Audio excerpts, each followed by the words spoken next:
The yeas are 50. The nays are 50. The Senate being evenly divided, the Vice President votes in the affirmative. The bill as amended is passed. That Judas Iscariot really did just do that, didn't he?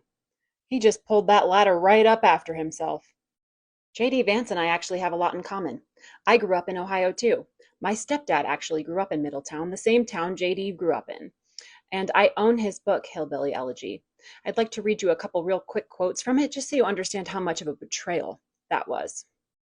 On page 244, he says, I had Pell Grants and government-subsidized low-interest student loans that made college affordable and need-based scholarships for law school. I never went hungry, thanks at least in part to the old age benefits that Mama generously shared with me. And then on page 261, he goes on to say, I am a conservative, one who doubts that the 1960s approach to welfare has made it easier for our country's poor children to achieve their dreams. But those of us on the right are deluding ourselves if we fail to acknowledge that it did accomplish something else. It prevented a lot of suffering and made it possible for people like Mama to access food and medicine when they were too poor, too old, or too sick to buy it themselves. This ain't nothing.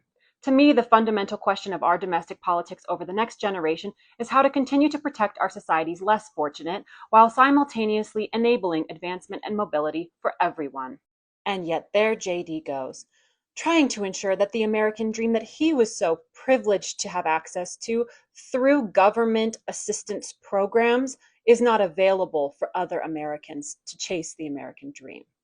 Good work, JD.